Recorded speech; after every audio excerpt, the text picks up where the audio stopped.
Tabe, jumpa lagi dengan saya di Negara Bijaksana, channel yang membahas sebuah persoalan populer di Indonesia secara bijaksana dan dijamin dengan pemikiran terbaru. Baru-baru ini Menteri Agama Gus Yakut, atau nama lengkapnya Menteri Agama Yakut Kholil Qomas, mengeluarkan satu pernyataan siaran pers tentang prosedur terbaru dalam melakukan perizinan pendirian rumah ibadah berbagai agama di Indonesia.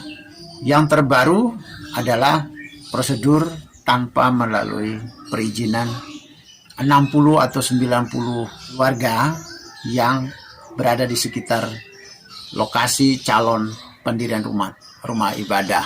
Dulunya aturan lamanya itu harus mendapat izin dari 90 atau 60 sampai 90 keluarga yang berada di sekitarnya memberi izin dengan bukti tanda tangan.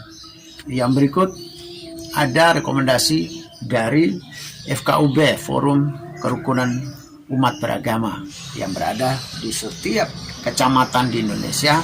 Mereka ini bubuhkan tanda tangan baru boleh mendirikan rumah ibadah. Ternyata dalam evaluasi Kementerian Agama atau beberapa pihak melihat bahwa prosedur itu tidak mudah bagi pendirian rumah ibadah bagi agama-agama di Indonesia. Yang kita tahu adalah selama ini yang sulit mendirikan rumah ibadah adalah rumah-rumah ibadah non-muslim yang berada di Jawa atau berada di berbagai tempat yang mudah, kecuali mungkin di Indonesia bagian timur. Ini dirasa oleh Kementerian Agama atau oleh para pecinta hak asasi manusia atau para pecinta multikultural, para pecinta toleransi. Bagi mereka ini sesuatu yang tidak sehat. Bagi agama-agama tertentu begitu sulit mendirikan rumah ibadah mereka. Lalu Kementerian Agama mencari solusi, terus melakukan simplifikasi, penyederhanaan. Yang terakhir adalah pada bulan Juni 2023 ini Menteri Agama kita Gus Yakut mengeluarkan satu pernyataan yang jauh lebih sederhana. Mendirikan rumah ibadah di Indonesia adalah cukup dengan surat izin dari satu atap saja, yaitu dari Kementerian Agama, tidak lagi dari anggota masyarakat dan tidak lagi dari Forum Kerukunan Umat Beragama. Solusi apa yang dilakukan oleh Menteri Agama ini, semangatnya memang kita perlu angkat jempol. Semangat nasionalisme, semangat kebinekaan, semangat menghargai kesetaraan semua umat beragama di Indonesia, semangat menghargai hak asasi manusia di Indonesia, semangat demokrasi dari Gus Yakut sangat kita apresiasi, sangat kita acungi jempol. Satu langkah maju dan satu keberanian. Tetapi meski ini niatnya baik, hasilnya belum tentu bagus. Kelihatan prosedurnya, pendiriannya mudah. Tapi apakah juga tidak kalah pentingnya adalah setelah rumah ibadah berdiri, rumah ibadah itu bisa berfungsi atau tidak? Bisa berfungsi sesuai dengan peruntukannya. Menjadi tempat orang beribadah, menjadi tempat orang berkumpul untuk membuat kegiatan-kegiatan rohani, menjalankan berbagai roda organisasi dalam sebuah agama, itu menjadi pusat aktivitas atau tidak? Kalau cuma gampang berdiri terus tidak bisa mengoperasikan, tidak bisa digunakan, ya tidak ada gunanya. Jadi yang paling penting sekarang adalah gampang berdiri rumah ibadah dan berfungsi secara maksimal. Di Indonesia ada dua kesulitan. Kesulitan mendirikan rumah ibadah dan kesulitan menjalankan ibadah dari beragama minoritas. Apakah ketika rumah ibadah sudah berdiri terus akan menjadi gampang untuk beribadah? Belum tentu. Dalam banyak bukti, persoalan kesulitan dalam kebebasan beragama di Indonesia bukan cuma tempat ibadah yang tidak ada, tetapi sekaligus beribadahnya yang juga susah. bagaimana kalau rumah ibadah gampang berdiri tapi beribadahnya yang susah? Ini yang perlu dipikirkan. Oleh karena itu, kebijakan Menteri Agama seperti ini berarti kan menjamin berdirinya rumah ibadah. Tapi jaminan akan kebebasan beribadah itu yang tidak ada. Kalau rumah ibadah berdiri terus tidak bisa beribadah, ya mubazir namanya, buang sia-sia. Sekali membuat kebijakan untuk kepastian, dua kepastian. Kepastian bebas mendirikan rumah ibadah dan bebas melakukan ibadah dan berbagai kegiatan yang mendukung perkembangan suatu agama di Indonesia. Yang menjadi dasar persoalan kita di Indonesia ini adalah kehadiran rumah ibadah dan berbagai aktivitas kerohaniannya itu menempel, merapat dengan masyarakat di suatu lokasi. Persoalannya ada di situ. Kalau masyarakatnya jauh dengan gereja atau dengan vihara atau dengan masjid atau dengan berbagai rumah ibadah lainnya, sebenarnya di Indonesia tidak masalah. Yang masalah kan cuma kalau dekat, merapat dengan masyarakat. Jadi kalau gereja berdiri atau vihara berdiri atau masjid berdiri, orang banyak merasa terganggu dengan berbagai kegiatan yang ada di dalam rumah ibadah itu, maka mereka akan tetap melarang, tetap protes, tetap tidak menginginkan. Jadi bangunannya mungkin disetujui, tapi keributannya yang mereka tidak setuju. Bisa saja sehingga ibadahnya yang akan terganggu nanti. Tadinya kan kita berpikir bahwa rumah ibadah ini yang kita berpikir adalah dia dekat dengan masyarakat, boleh dekat dengan masyarakat, asalkan masyarakat itu menerima kehadiran tempat ibadah itu. Tapi karena tidak, yang ditolak itu bukan hanya tempat ibadah, tapi juga ibadahnya sendiri yang dilarang, yang ditolak. Maka yang paling penting di sini adalah rumah ibadah harus jauh dari manusia. Rumah ibadah tidak hidup bersama dengan masyarakat. Kalau rumah ibadah menempel dengan kehidupan masyarakat, ya memang masyarakat bisa saja merasa terganggu. Tapi kalau rumah ibadah itu jauh dari masyarakat, saya kira tidak ada alasan lagi untuk orang merasa terganggu. Menurut saya, syaratnya harus jauh dari rumah penduduk, jauh dari masyarakat. Sehingga aktivitas-aktivitas yang ada di rumah ibadah, dia tidak terganggu dengan masyarakat, tidak saling mengganggu. Kan juga ada anggota masyarakat, ada kegiatan masyarakat yang akan bisa mengganggu aktivitas orang beribadah. Misalnya saat orang mau beribadah, tahu-tahu di tetangga di situ sedang pesta, sedang sakit, sedang ada yang meninggal, sehingga aktivitas masyarakat bertumpukan dengan aktivitas keagamaan di rumah ibadah. Harusnya itu yang dihindari. Jadi meskipun gerejanya bangun mudah, vihara bangun mudah, masjid bangun mudah, berbagai rumah ibadah dibangun dengan mudah, tapi kalau dia beraktivitas bersamaan dengan masyarakat di situ, maka ada aktivitas masyarakat yang terganggu. Ada aktivitas keagamaan yang terganggu juga oleh aktivitas masyarakat. Apakah harus ada kepastian tentang aktivitas masyarakat dengan aktivitas rumah ibadah? Berbeda, harus dipisahkan. Tidak bisa. Orang meninggal, orang sakit, orang mau istirahat, orang mau berkumpul, ada yang tidak bisa dikompromi dengan jadwal kesibukan di rumah ibadah. Ada yang kesibukan di rumah ibadah tidak bisa kompromi dengan kesibukan di masyarakat. Ibadah hari ini jam segini sudah paten, tidak bisa diubah. Tapi saat itu juga di masyarakat situ ada yang meninggal, ada yang pesta nikah, ada yang sakit. Maka dua kegiatan ini di dalam satu lokasi akan terjadi tabrakan, sehingga mesti akan ada anggota masyarakat yang menolak dengan berbagai alasan. Ini kan tadi terjadi di Indonesia. Kalau di negara bijaksana, rumah ibadah syaratnya harus jauh, radiusnya itu berapa kilometer atau berapa ratus meter dari pemukiman warga.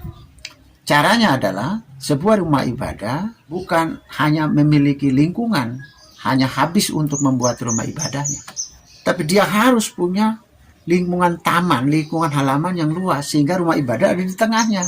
Saya lihat macam di gereja saya, di gereja Tias Dalem Macanan di Prambanan.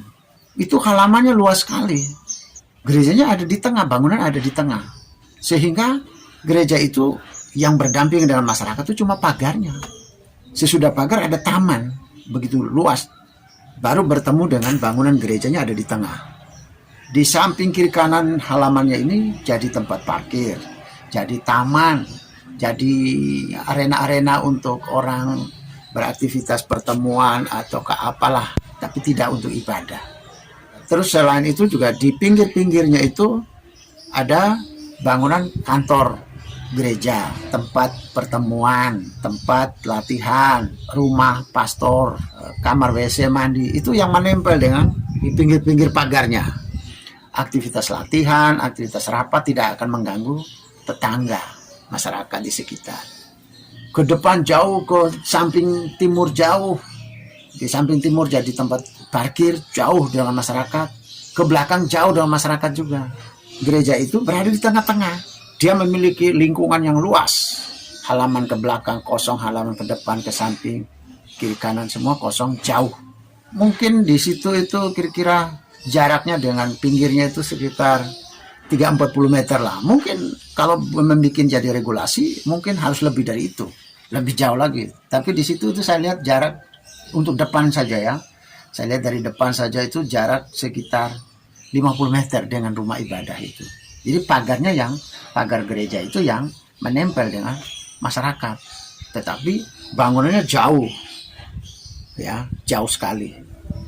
Nah, yang jadi masalah di Indonesia ini adalah rumah ibadah tanpa halaman. Sehingga rumah ibadah itu, bangunan yang tempat ruang orang beribadah itu langsung menempel dengan masyarakat. Itu yang jadi masalah, saya kira. Aktivitas masyarakat mengganggu aktivitas rumah ibadah, aktivitas rumah ibadah mengganggu juga aktivitas masyarakat. Supaya tidak saling mengganggu adalah rumah ibadah harus menjauh dari masyarakat. Tanah di sekitar rumah ibadah itu harus dipastikan tidak ada orang yang menempati di situ. Oleh karena itu, satu paket halaman, muka belakang, depan, samping, kiri, kanan, semua satu paket dengan tanah yang dipakai mau jadikan rumah ibadah. Sehingga misalnya ya, rumah ibadah itu menginginkan misalnya panjang dan lebar, misalnya panjangnya 100 meter, lebarnya 50 meter, lebar rumah ibadah itu misalnya ya. Maka 50 kali 100 menjadi 5.000 meter. Nah, 5.000 meter ini adalah tanah untuk bangunan rumah ibadah. Lingkungannya, halaman muka belakang, kiri kanannya, itu dibuat jauh. Sehingga misalnya yang kita pakai adalah 5.000, tetapi calon rumah ibadah itu harus punya tanah sekitar 10.000 ke atas, sampai 20.000 meter persegi. Tanah untuk bangunan rumah ibadah sendiri harus lebih luas daripada yang sebenarnya. Yang sebenarnya 5.000 tapi dibikin menjadi 20.000 meter persegi. Sehingga yang sisanya itu untuk lingkungannya yang harus menjauhi dari warga, rumah-rumah warga. Juga jauh lebih bagus kan, rumah ibadah ada taman, ada parkiran yang tidak mengganggu masyarakat juga. Ya, ada ruang terbuka. Juga jauh lebih bagus, orang beribadah lebih nyaman, bukan hanya tidak terganggu dari aktivitas masyarakat, tapi juga lebih nyaman kalau punya taman, punya parkir sendiri, daripada parkirnya berceceran di rumah-rumah warga, halaman-halaman warga. Lebih baik parkir tidak mengganggu warga juga. Bahkan saya lihat ada beberapa, saya bisa tunjuk ya, di Jogja ini saya melihat ada juga rumah-rumah ibadah yang setelah tidak punya taman, tidak punya halaman pun, semuanya dipakai untuk jadi rumah ibadah. Misalnya rumah ibadah itu tanahnya misalnya 50 kali 20, semua tanahnya dipakai untuk bangunan ibadah. Ibadah pun nempel dengan aktivitas warga. Di hari-hari tertentu, kalau jemaat atau kalau umatnya jadi banyak, maka sering pakai lingkungan umum, halaman orang lah, ada yang memakai jalan umum lah, dipakai, dikasih terpal. Ada yang juga mendirikan sebuah tenda permanen, bangunan permanen, menggunakan jalan raya lah. sehingga jalan raya dipakai untuk lokasi beribadah karena bangunan penuh. Ya itu karena sistemnya begitu, karena bangunannya 20 kali 30 misalnya, tanahnya dipakai semua. Akhirnya begitu ada jemaat atau umatnya bertambah, ya udah, pakailah lingkungan tetangga, pakailah jalan raya umum. Ini jauh lebih sadis lagi, jauh lebih ngeri sebenarnya. Yang terjadi di masyarakat jauh lebih ngeri.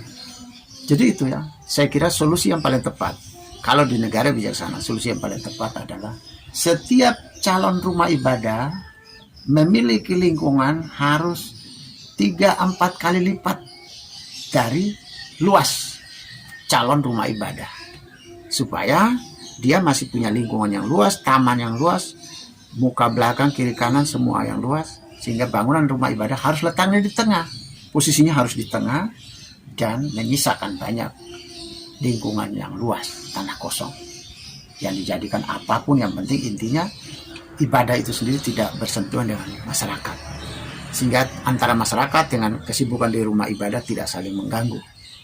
Yang boleh letak di pinggir-pinggir bukan rumah ibadahnya, tapi kantorannya, tempat pertemuan, aula pertemuannya, kamar WC mandinya, kamar tidur para pengurusnya. Saya kira itu ya Pak Menteri Agama dan semua para pemerhati, para pemangku kepentingan agama di Indonesia. Saya pikir yang paling tepat proses terbaru, kalau punya Gus Yakut itu adalah proses terbaru, maka saya mengatakan bahwa ini adalah proses lebih terbaru lagi, yaitu memiliki tanah yang luas, rumah ibadahnya ada di tengahnya, memiliki halaman kosong, muka belakang, kiri kanan dari bangunan ibadah itu, supaya menjauhi masyarakat. Tanah kosong dipakai buat taman, buat tempat parkiran, buat kantor, buat tempat latihan, buat aula pertemuan, buat rumah atau kamar, ruang tidurnya para pengurus, rumah ibadah, kamar WC mandi umum. Selamat berdemokrasi, selamat menjalankan hak asasi manusia, selamat berkesetaraan dalam hal beragama di Indonesia, dan selamat menikmati hidup bahagia karena beragama. Jika Anda setuju dengan saya, Anda seide dengan saya, berarti kita berada pada satu perjuangan yang sama, yaitu ingin melihat Indonesia menjadi lebih baik, Indonesia menjadi negara yang bijaksana yang kita impikan. Caranya adalah dengan Anda memberi dukungan dan berpartisipasi dalam channel ini. Subscribe di bawah channel ini, bunyikan lonceng di sampingnya untuk menunjukkan Anda berlangganan secara gratis, dan ada pemberitahuan setiap kali saya mengirim edisi baru. Dan jika Anda setuju dengan ide ini, jangan lupa bagikan ke semua relasi Anda. Terima kasih.